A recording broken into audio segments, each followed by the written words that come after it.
What is up? What's up, family? Listen, we are going to have a captivating conversation today, this Monday. I'm so excited to be back here with you this week. Again, for those who don't know me, I'm your girl, Saran. I help high income, high net worth women with their finances go from chaos to calm so that they can create a life that they love and enjoy. Today, we're going to talk about the top ways that we can make changes in our lives and improve our life and our money, because our money is tied to our life. And sometimes we tie our happiness to the amount of money we have or don't have, but we can improve on all those things. So, as you know, I like to open up with an affirmation. This week's affirmation is I open my arms wide to wealth flowing my way. I open my arms wide to wealth flowing my way. So let's just get this kicked off. Here's the thing. Ask yourself this question. When it comes to my money and it comes to managing my money, what's the one habit you feel like you you could improve that would impact your life better, that would make your money better?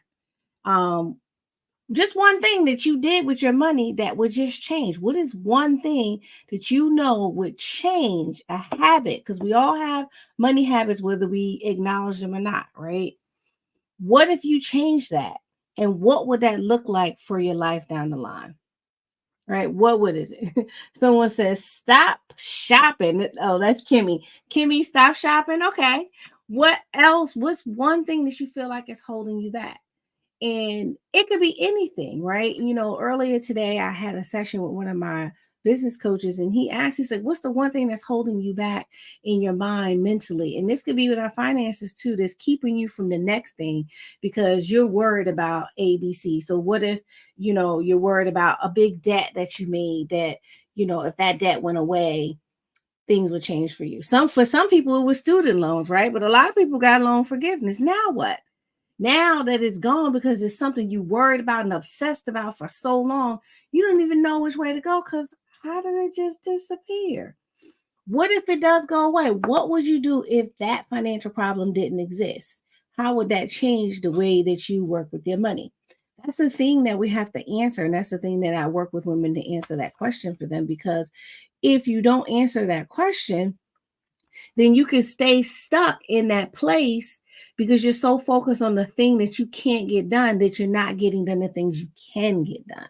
So let's say you couldn't pay off your student loans in that example. And I have a lot of clients like that, that some got student loan forgiveness and some didn't. But what else can you do as you're on this financial journey?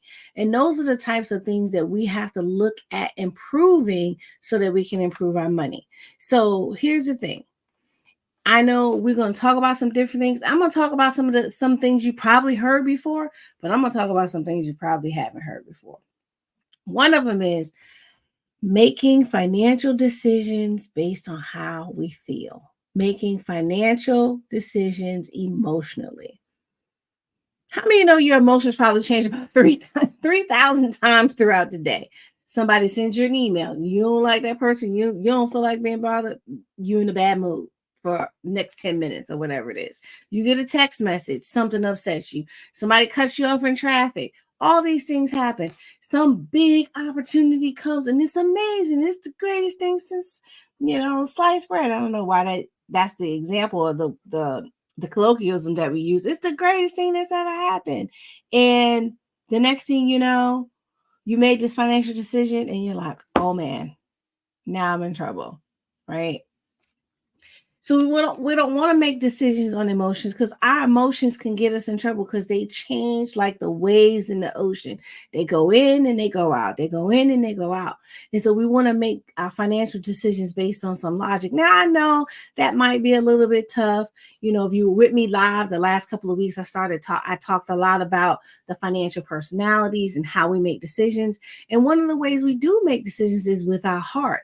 How many of us, you probably look up, and I don't need you to tell me who you are because I know you exist because some of y'all are my clients and I don't tell people's business. But here's the thing. Some of us are making decisions because family members called us crying about something and we don't like to see them cry. And nobody's saying don't do it, but think about how logical it is and are you really helping them? Some of us are making decisions because we just want to get things done, or we want to feel good about doing something or having done something. But we have to really just kind of think about, how are we making our money decisions? One of my favorite people in the internet space, if you will, he talks about the 3 different ways we think about money and how it really speaks about the trajectory of where we are financially and where we're going to go. Myron Golden, he says there's 3 mindsets. One of them is the poor mindset, the other is the middle class mindset, and the other is the rich. Now, there are 3 different ways to think about money. The poor mindset thinks about money in terms of, how many bills can I pay with this? We go to work, they go to work just to make money, just to pay bills. I got to pay my rent. I got to pay my water bill. I got to pay my cell phone bill. I got to pay for college. I got to pay for this. I got to pay this loan. I got to pay for student loans. You're only focused on how you're going to pay bills. And so what happens is you end up in the cycle of only making money to only pay bills.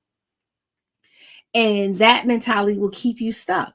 Now, the middle class mentality is a little bit different because they got more money, but they also got good credit. The middle class mentality is, how can I keep my credit score high enough so I can buy more stuff? And how can I buy more stuff to impress more people that, who cares? They're not even paying me any mind, but I want to impress people, so I get more credit to buy more stuff. That's the third one. That's the second one. The third one is rich people. Rich people are thinking about, how can I use my money, leverage my money to make more money before they pay bills, before they use credit to buy more stuff. They're looking at, how can my money make more money first, so that when they use the money to make more money, so that they're not spending the seed money, the money that they made. They're spending the profits, they're spending the excess, they're spending the gains on their money. And that's the way Myron Golden explains it. And he explains it in way more detail than I do, and way more eloquently. But really, at the end of the day, we got to start thinking about how we think about money. Now, here's the deal. There's nothing wrong with where you are if you feel like, man, I do only really think about paying my bills, or man, I do only really think about paying my credit card bills. But you can shift that mentality. You may even find yourself in a place where you may be kind of in all 3, trying to figure something out. I got to pay this bill so that I could build up my credit, so that I could do this thing with my business that's going to allow me to make more money. You could be moving through them, but you want to know where you are. So knowing where you're mentally with money and how you want to move forward. Or maybe you got a thing with money. You never really had it growing up. And so you just want to make sure you got a lot of it, and all you do is save, and you don't look for ways to allow it to grow. Well, that money does dissipate too. It's called inflation. Your dollar's value goes down 3% every time every time inflation goes. So it's 3%, about 3% every year. So you're really losing money because the money's not making any money. The other way that we really, can improve our lives with our money, and just in general, is we got to really start looking at how we're paying ourselves first. And I know we've heard it 1,000 times, but people think that it's different than what they execute it differently than it's meant. A lot of times we think, okay, I'm going to pay all my bills and then I'm going to save. I'm going to do all these things and then I'm going to do this. No, it's you save or invest first, and then whatever's left goes to bills. You save or invest before you do it, and you figure out the rest. Because at the end of the day, the investments that are able to grow, the money babies, as as heard, those are going to be the things that you're looking forward to for the future. Think about the person who bought Amazon stock before they were big. The person, I saw somebody today, and I forgot who it was, but they were talking about they bought Bitcoin when it first came out in 2010. Now one share of Bitcoin is $70,000. Think about that. That person said, let me invest. I think this is a good thing. They got in, learned it, did it. But if those shares that they have, even if they only got 10 shares, look at how much money of what is valued at, because one share is worth $70,000. So it's taking that shift in mindset that's going to allow us to move forward. Now, the other things that we can do with our money, and we've heard these things before, but it's important to reiterate them, because they will change your life. Because, ladies, we heard this growing up when we first started dating, when you went out, and I know I had it in New York. It was all right, when you going out, well, make sure you got FU money. What's that? You going out here? Make sure you got enough money to pay for your food, to pay for your date, to get yourself home or get you wherever you need, just in case things go south on a date. Well, that's what an emergency fund is. It's is this what we doing? We playing these games. A lot of times we're stressed in what we do in our work and our families and all things we're doing because we don't have a financial exit strategy. You don't have no protection. You don't have no cushion. If things go south where you work right now, you're going to be SOL. You won't have nowhere to work. You won't have anything to do. So we got to have that. And that's where your money comes. Build that first. I hear so many people say, I just can't do it. My bills, this, that, and the third. Well, what happens if the work goes away and you don't have an emergency fund because you were so focused on the bills? You got to focus on protecting you first. One of the things I talk about with my clients and what I talk about in my group is your number one job is to protect yourself financially, spiritually, and mentally at all times. I didn't say anybody else. You have to protect yourself those ways all the time because it's your job to protect you. It's nobody else's. It's nice if you have somebody, you have a spouse that's chipping in, you got family members that do it, but it's your job to protect you first. And then there are bonuses to the things that you're doing for yourself. So you want to make sure that you're building in that protection. And for most of us, that protection is 3 to 6 months of emergency fund. It has to be your main priority, right? The other things that we really want to look at doing in improving our life and our money is, what are the things that you enjoy? What are the things that light you up and you get excited about? You get excited about doing in your life. You get excited when this thing happens and you're able to make it happen for yourself. Make that a priority too. For me, it's traveling. Like, I'm all about travel. I'm totally only thinking about 2025. I got 5 big trips planned next year. I'm thinking about adding a 6 because that's what my focus is in life right now. I got my emergency fund.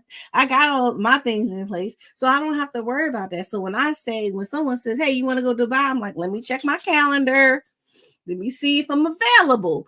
It's no stress about it. It's really, am I available to do the thing you're asking me to do? But what is that thing that lights you up, that you're excited, that you feel like is the amazing thing that you can do when you're here on this earth and you enjoy it? Some people enjoy even the simple pleasures, right? I cringe when I hear some of my colleagues say, well, we're gonna have to cut out your coffee and your this and your that.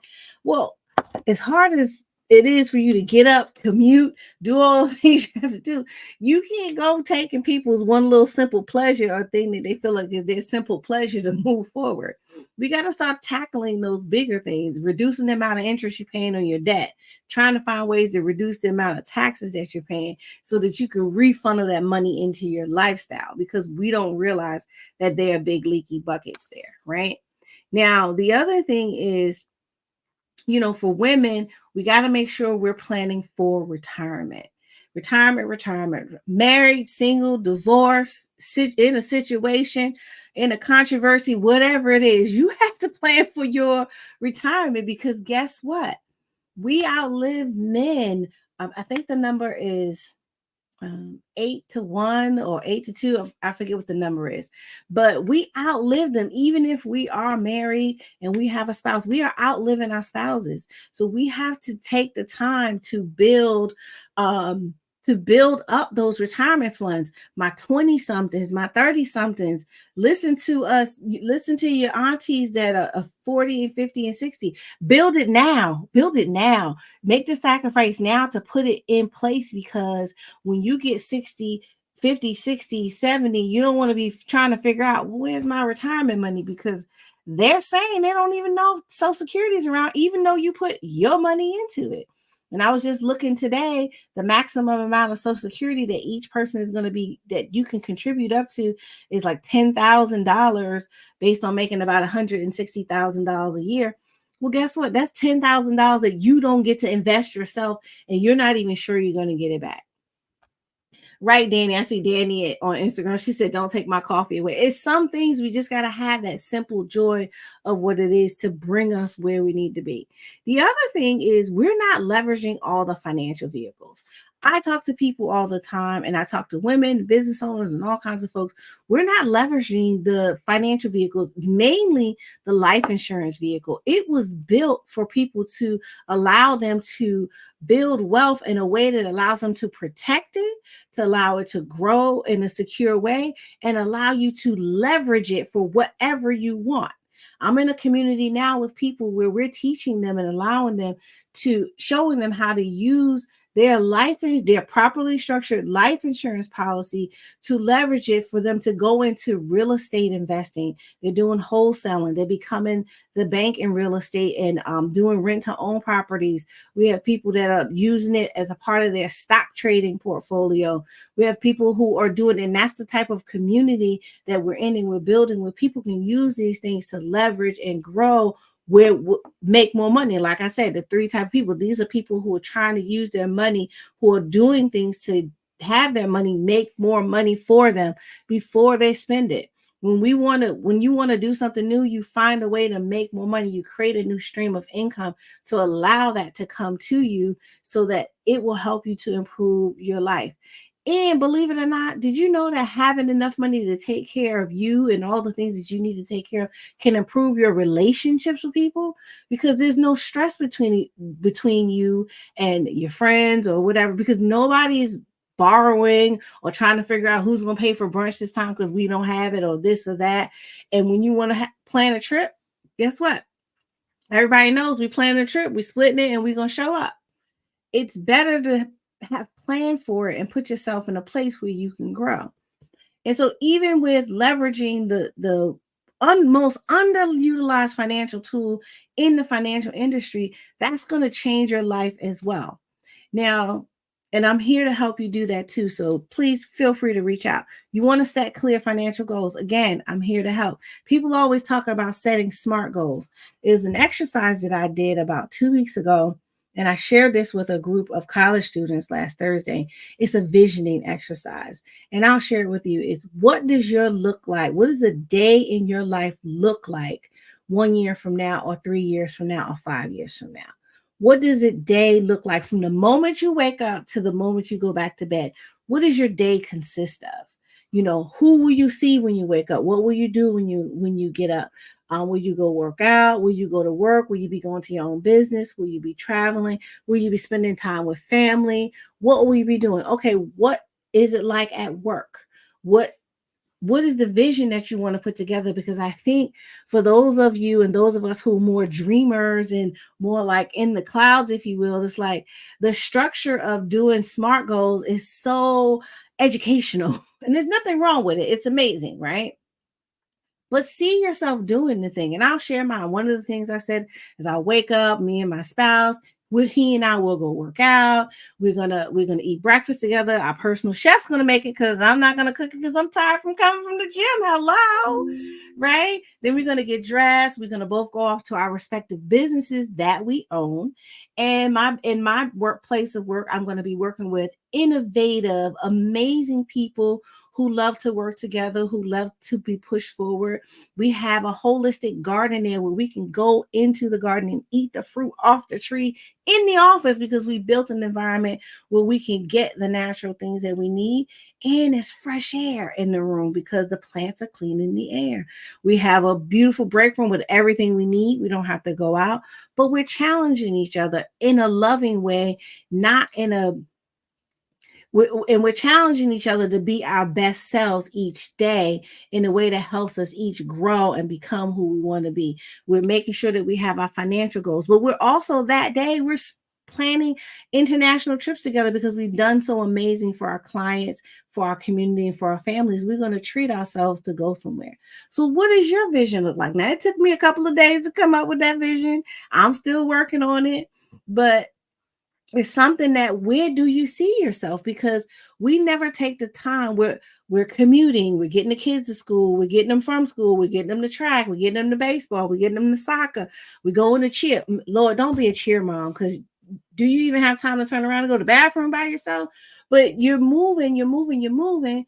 But take 10 minutes, take 5 minutes to sit down and think, what do I really want my life to look like? It doesn't mean it's going to change tomorrow, but it does mean that as you start to set that vision, you can move forward to it. Because as I say, where the people perish because they have no vision. You have to write the vision and make it plain. If you're not writing the vision or creating the vision, and writing can be simple. You got this thing you're walking around with all day long. Pull up the notes app and write a vision in it. Write down what you think you want to be. And as preposterous as you think it could be, you want to put that in there, because then you'll start moving in that direction with your finances. And so it's a different take on setting financial goals, because we often think in hard numbers. I never said one number in that vision, but I do know that there'll need to be a certain amount of money for the type of home that's in my vision. I didn't go into detail on that. There'll need to be enough money to sustain my business and a full staff, right? So then the numbers come later after I've decided what I want it to look like. Decide what you want your life to look like and feel like to you. And sometimes we might have to get off social media, even though all y'all are watching me on some social media platform right now. You have to get off social media and really think about, what do you see when you close your eyes and think, what do I want my day to look like? How do I want my life to look? How do I want my life to feel to me in the future? I know today I might not be here, but the number one thing that I have gotten from every coach that I've worked with, either virtual or in real life, is that millionaire that most people throw out obligatory, say that's the thing they want to be. You have to become that before you ever see the dollars and cents. You have to become that in your thoughts, in your actions, and your behaviors before the money shows up in your bank account. And that's having a vision and having a plan and executing to get there. So it's a different take on improving your life. But as we go forward, we have to think about how we're going to improve it. What is your ideal relationship? What does your ideal relationship look like with your children? What does it look like with your grandchildren, or your friends, college buddies, people you grew up with? Or are you making new friends and creating new, deeper, meaningful relationships with them? What is it that you're seeking, and how are you moving forward with it? And so those are the things, but we have to really just kind of dig deep. But I like to come on here Monday and talk a little bit. And at the end of the day, what do you see for your life? And a lot of this, I work with clients because people come with all kinds of numbers, but you're not even fully bought into it, because we make up stuff because we have not been taught we have not been taught the proper way to calculate or to set goals. It's always these numbers and these facts and these different things. But what is it that you want? What do you feel deep down that you know will be the thing that will change the world for you? So, or at least change your world and your children's world and your grandchildren's world. And that's how we put together that. And then after we kind of we have some goals, we can go back and look at your budget, because you're going to have to adjust your budget. A lot of people don't like the budget. I like to use what they call a spend plan. How you spending your money? Let's see how you're spending it. Maybe we need to adjust how you're spending it, because you're going to spend it, because money's going to keep moving. It has to flow. It has to flow for it to continue to grow, even in the investment process. So those are the top 5 things, and I'll go back over them again real quick. One is, we got to build an emergency fund, and we got to make that a priority. And these aren't in any particular order, right? We have to invest for our future and put together retirement accounts. We have to leverage our life insurance, properly structured life insurance, to help us to move forward, to build wealth and to build the life that we want to have, because that cash value component is a tool that you can be leveraged 1,000 different ways in your life right now. We have to work on making solid financial decisions, not based on our emotions. And we have to plan to create the life that we enjoy, not a life that we just kind of exist in. And so those are the top 5 things today. I had a different kind of conversation planned today, but I pivoted but this is the right time for this conversation for us today. So if you don't know how to get in touch with me outside of YouTube and Instagram, you can go to You can go to my website, coveredbySaran.com. You can DM me if you want to connect. If you want to get into one of my communities where I help women, DM me and I'll send you the link. But it's really imperative for you to take the action and understand this. Just because maybe you didn't do so great in math in school, right? And you think, oh, this is why I'm bad with money. No, you're bad with money because nobody gave you a purpose and a reason for you to master the skills used to know how to use it. Nobody helped you to understand that mastering it can change your whole world. It's not about hurrying up and getting it and getting rid of it, but it's about mastering how to make it grow and how to make it benefit for you. So don't think because maybe you didn't have such a great math career in high school, college, and things like that, that you can't do money. You can absolutely do money, because if you can dream, you can do money, because you know what you want to do with it. You just need help along that path. And that's what I'm here to do. And if you want a guide to help you along the way, you can go to www.RichAuntieSecrets and you can download a free guide. It's totally free. Guys can get it too. I've been getting DMs from guys talking about, Saran, you talk about you help women all the time. I want help too. It's okay. You can get the guide too. It's just in pretty girl colors, but you can still use it. It's still great information. Would love to have you have that. And if you want to get together with me live on the Zoom, I am going to be doing Zoom workshops starting on Sunday at 6 p.m. So drop me a DM and I'll drop you the link and you can come to that live on Wednesday. So that's all I have. It's your girl Saran. I'm here live every Monday, 8:30 p.m. Eastern Standard Time, where I help you go from chaos to calm with your finances. Chaos being can't handle any obstacle sent, calm being control, abundance, legacy, and money mastery, legacy creation and money mastery. And I'm here to help you move to a place where you can master your money, your mentality, and your life. So peace, love, and light. Let's get your money right. Bye.